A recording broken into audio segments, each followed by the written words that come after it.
আসসালামু আলাইকুম ওয়া রাহমাতুল্লাহ। আজ আমরা মহরম ও আশুরা 10টি আমল জানব।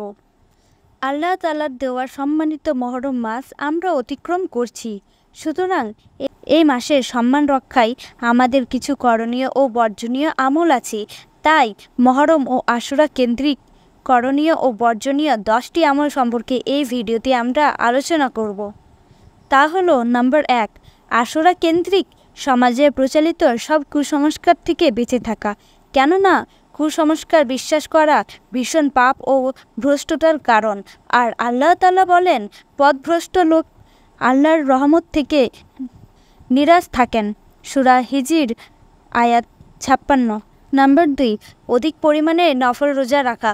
হযরত আবু হুরায়রা রাদিয়াল্লাহু তাআলা আনহু থেকে বর্ণিত, তিনি বলেন, হযরত রাসূল সাল্লাল্লাহু আলাইহি ওয়াসাল্লাম বলেছেন, রমজানের রোজার পর সর্বোত্তম রোজা হচ্ছে আল্লাহর মাসের রোজা, অর্থাৎ মহরমের মাসের রোজা। সহিহ মুসলিম হাদিস নাম্বার 2645। নাম্বার 3, বিশেষভাবে আশুরার তথা মহরমের 10 তারিখে রোজা রাখা। ইন্ডিয়াতে 17 জুলাই 2024 বুধবার পবিত্র আশুরা পালিত হবে। 10 মহরমের সঙ্গে 9 মহরম বা 11 মহরমের রোজা রাখতে হবে। 2টি রোজা করতে হবে।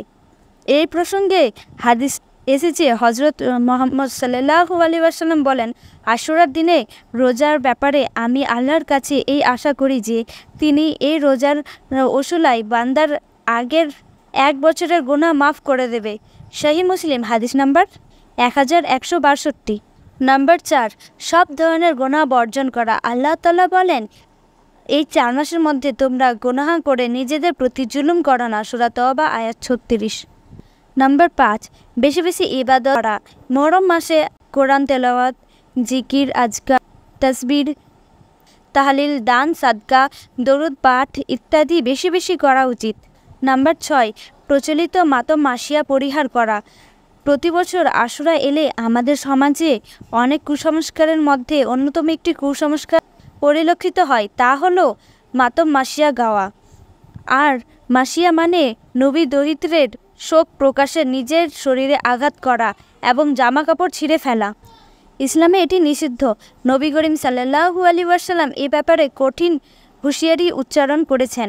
তিনি বলেন, যে ব্যক্তি শোক দুঃখে চেহারায় আঘাত করে, জামার বুক ছিঁড়ে ফেলে এবং জাহিলি যুগের মতো হাই হুতাশ করে, সে আমার উম্মতের অন্তর্ভুক্ত নয়।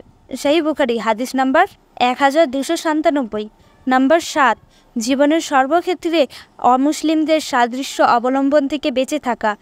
সাহাবী হযরত আব্দুল্লাহ ইবনে আব্বাস রাদিয়াল্লাহু তাআলা আনহু থেকে বর্ণিত, তিনি বলেন, হযরত মুহাম্মদ সাল্লাল্লাহু আলাইহি ওয়াসাল্লাম যখন আশুরার দিন সিয়াম পালন করেন এবং অন্যদের সিয়াম পালনের নির্দেশ দেন, তখন সাহাবীরা বললেন, হে আল্লাহর রাসূল, ইহুদি এবং নাসারা এই দিনের প্রতি সম্মান প্রদর্শন করে থাকে।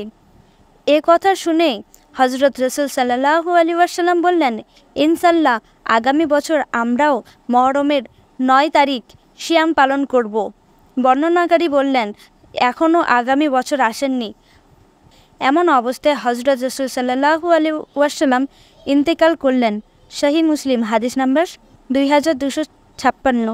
এই হাদিস থেকে বোঝা যায়, নবী করিম সাল্লাল্লাহু আলাইহি ওয়াসাল্লাম আমাদের অন্য জাতির সাদৃশ্য থেকে বাঁচতে শিক্ষা দিয়েছেন। তাই প্রথমত আশুরার রোজা একটি পরিবর্তে 2টি রাখতে হবে। দ্বিতীয়ত এখান থেকে শিক্ষা নিয়ে জীবনের সর্বক্ষেত্রে অমুসলিমদের সাদৃশ্য অবলম্বনে পরিহার করতে হবে। নাম্বার 8, আশুরার দিন বেশি বেশি তওবা ও ইস্তেগফার করা।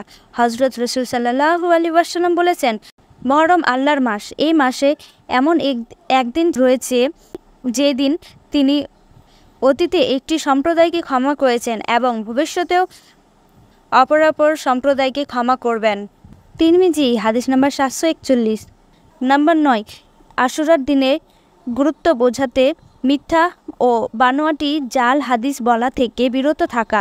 কেননা হাদিসে মিথ্যা সংযোজনকারী জাহান্নামের ঠিকানা বানিয়ে নিতে বলেছেন। সহিহ বুখারী হাদিস নাম্বার 107। নাম্বার 10, আশুরা কেন্দ্রিক প্রচলিত ভুল বিশ্বাস থেকে বেঁচে থাকা। তার মধ্যে একটি হলো আশুরার দিনে কিয়ামত সংঘটিত হওয়ার ধারণা। এটি ভুল, কেননা এই সংক্রান্ত বর্ণনাগুলো কোনো সনদে বর্ণিত হয়নি। সবগুলো বর্ণনা জালসূত্রে বর্ণিত, তাই এ ধারণা পরিহার করা জরুরি। আল্লাহ তাআলা সব মুসলমানকে ভ্রান্তির পরিজাল থেকে বেরিয়ে বিশুদ্ধভাবে মহরম পরিচালনা করা ও পালন করার তৌফিক দান করুন। আমিন।